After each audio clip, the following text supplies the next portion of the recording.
Good morning, good morning. I hope you guys are having a great start to your Friday. Jumping in today's live video and talking all things energy today. And I feel like I've had a massive breakthrough for myself. So I am super pumped to jump on here and share a couple of things that I've been experimenting with lately, and one of the things that have really just made such a huge difference for me personally in freeing up a lot of energy. And I think one of the things when we are actually in a low energy state, hey Pete, great to have you on. Hey Di, lovely to see you on here as well.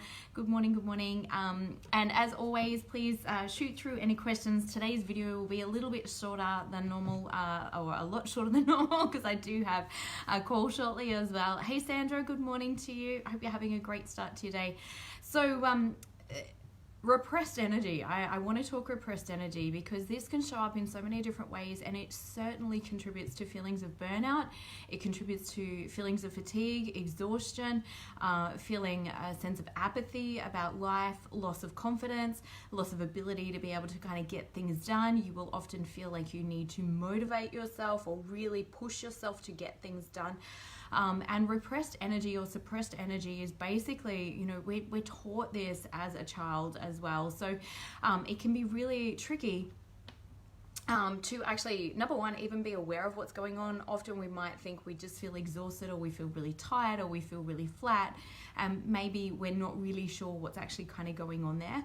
And in terms of like actually feeling like getting out and socializing, there will often be a feeling of wanting to withdraw, wanting to hide from the world, sometimes associated with feelings of shame, but may not actually be recognized as shame, just as lower energy.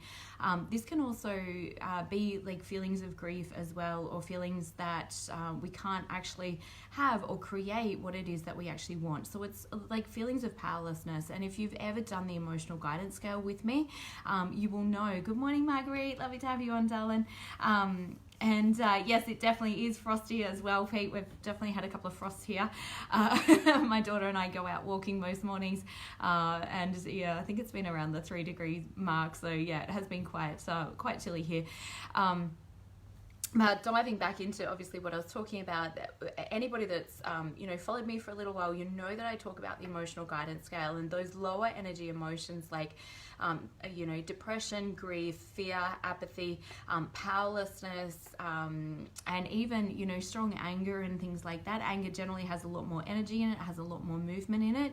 But when we're in those very low grief states, there is a lot of energy that is kind of being held back, and it's kind of like putting the brakes on basically. And when we have a large desire, when we have a large idea of something that we're wanting to create. Good morning, Annette, lovely to have you on, darling. Hey Nick, lovely to see you on here too, darling. Big love to you, darling. When we have a large desire, when we have all of these dreams or things that we're actually wanting to do, being able to move forward in a powerful way, we have to kind of know or understand our emotions as well. And I'm going to be talking about the 9 resiliency keys as well. I've been working with a beautiful lady called Karen Curry. She does a lot in human design. If you don't know about human design, it is the coolest thing on the planet. Go check it out. Google what it actually is.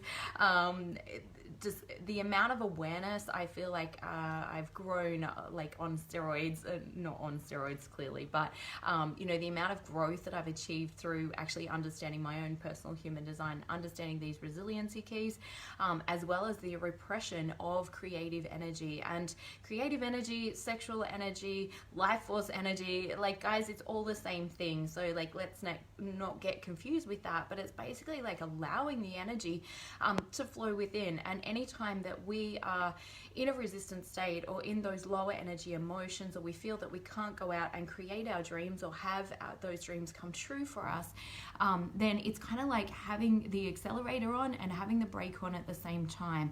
And the bigger the dream, it's kind of like driving a Mack truck down the highway and having the brake and the accelerator on. So it's a lot on the physical body. It like literally creates burnout when we've got that kind of going on as well. So hey Beverly, great to have you on. And hey I can't quite read that now with the light there. Hey Sanjeev, great to have you on. Hey Erica, lovely to see you on here as well. And beautiful Roz, good morning, darling. So this is so important, guys, in terms of really understanding this and how to actually free up this trapped energy, because basically, like, we are designed to love. We are absolute love. And when we hold back that love, or we repress that love with thoughts of fear or thoughts of anger or discouragement or despair or worry or doubt, basically we're holding back this tremendous energy, this tremendous life force that we have in order to express and be who we actually naturally are. And I've been diving into the Artist Way work as well. So I've just literally started that this morning. I started reading it yesterday. It was recommended to me by somebody. If you have not looked at that book and you're finding that you are very low in energy, or perhaps you know that you've got creative energy, and in truth, we're all creative. We are here to create and design our life. We're here to create and be who we actually really are, and that all takes creative energy. It may not necessarily be about, you know, creating art as such, or singing or dancing or any of the creative arts. But if you're repressing that energy, it might be the passion to go and play a sport, or run and do something, or create a business, or like, there's so many different ways that that energy actually gets expressed through life. Now, many of us have had incidences or had events in our life, or had perceived events as a young child where we thought that that was wrong. To be who we really are, to be that most authentic voice, that most authentic expression of who we actually are, has actually been crushed at some point, or been made wrong, or often we've held back that power or held back that energy through fear of judgment of others, or perhaps we have been judged by others. And so the ego survival mind always wants to suppress that. It's terrified about being seen. It's terrified about being vulnerable. It's terrified about others judging it. So it does whatever it can. It keeps all of us small and pushes all of that energy back down into this tiny little container, when we're actually here to be growth orientated and very, very expansive, and large in our energy as well. And so when we're suppressing that, it takes tremendous life force energy to actually suppress that. It's like having a Coke can that you've shaken up, and you're going to take the lid off, and there's a lot of pressure there, and often we can feel that sense of pressure within our being as well, in knowing that we're not living our truth, or not living to the truth of who we are. So some beautiful ways in order. Hey Anne, lovely to have you on, and hey Christy, lovely to have you on as well. Some beautiful ways that we can really start to express this, and this is what the Artist Way talks about, these morning pages. So I'm going to share this with you. Like I said, maybe grab the book. It's got some amazing activities in it, and really is about freeing our inner child, freeing that inner artist, freeing that creative energy from the judgments of the past, starting to heal some of those wounds and allow that part of ourselves to express itself. Our inner child, our inner artist, is often the most playful, joyous part of our being. And when we're suppressing that, when we're not allowing that to be seen, that can feel really, really awful to us. And often life can feel like a chore, or what's the point, or why even bother, which again is that low level apathy type energy that can appear when we're feeling really quite flat in our own personal energy as well. Now, the morning pages are not designed to actually sit down and be creative. That is where that inner critic, that inner judge is going to come out. It is really just about allowing a stream of consciousness to flow out through your mind, through the pen, onto the paper, and just expressing, even if it's like, I don't know what to write, this is a stupid idea, this is a dumb idea, why did that lady tell me to do this, I don't know. But what it's actually doing is getting rid of like a lot of the garbage on top, and I was quite honestly shocked with what came out in my first lot of morning pages. And in truth, what I'd actually been feeling, but had actually been suppressing and actually hadn't acknowledged. And the moment that I acknowledged it, by the time that I got onto my second page, I'm like, wow, I just feel so much calmer. I feel better within myself. I could feel the energy actually starting to move, because it's the suppression of that energy that takes tremendous energy as well. And that's what exhausts us. Literally, it is like putting your foot on the brake and the accelerator at the same time, guys. Our natural energy wants to move forward. It wants to flow with life.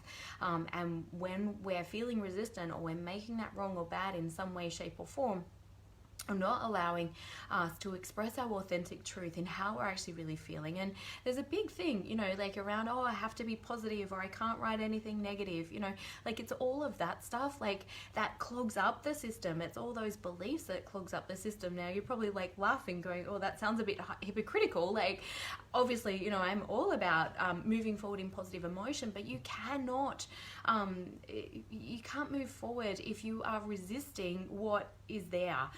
It's through the acceptance, it's through the feeling state. And I have often talked about this, is if you sit in the emotion, if you allow the emotion to fully rise up within and feel the depth of the emotion. And sometimes that can be very confronting and very daunting, and sometimes it can feel that the emotion is never going to end. I certainly know I felt like that after my mum had passed away, and I was experiencing deep levels of grief, and for quite a period of time. And it's interesting, it's actually my mum's 10th year anniversary on Monday. Bless her heart, I feel her around me so often, and I certainly feel her presence with me, and it took, I think I cried every day for like the first 2 years. I remember being shocked like one day and just going, oh my god, I didn't actually cry today. So deep grief can take quite a while to move a lot of that energy, and to feel the depths of it. And we wouldn't be able to experience deep grief if there wasn't deep love associated with that as well. It's just not confusing the love. Sometimes when we stop grieving, we can feel like we're losing the love for that person, and the two aren't actually interlinked, but they can get quite enmeshed during the grief process as well. So just something to remember as well, because obviously some of those lower emotions. Hey Neve, great to have you on here, darling. And hey Rod, lovely to have you on. So grief can be some of those lower emotions as well, but definitely start by coming back to that like expression, the artist way. Sitting there, and Neve and I have actually been chatting about the artist way in our little mindset group, which is fabulous. And hey Lisa, I've just looked at the time, honey, I will be with you shortly. So really quickly wrapping up, I looked at the time before and it was like 56 past, and I was like, I'm good to go. So really quickly, the 9 resiliency keys, guys. This is what you need to be looking at. Is number 1, your lovability. Do you feel that you're lovable or not? These are all keys that we actually really need to heal and help improve in life as well. So number 1, lovability. Number 2, empowerment. How powerful do you allow yourself to be? Number 3, courage. How courageous are you during your everyday life? Number 4, decisiveness. How easy is it for you to be able to make decisions? Number 5 is emotional wisdom. Are you able to be like wise about your emotions and be able to move or shift those and not beat yourself up for being in a particular emotional state? Number 6 is self-trust. How easy do you trust yourself and be trusting in yourself to make the correct decisions as well? Leverage your energy, so being vitally healthy and abundant in your energy.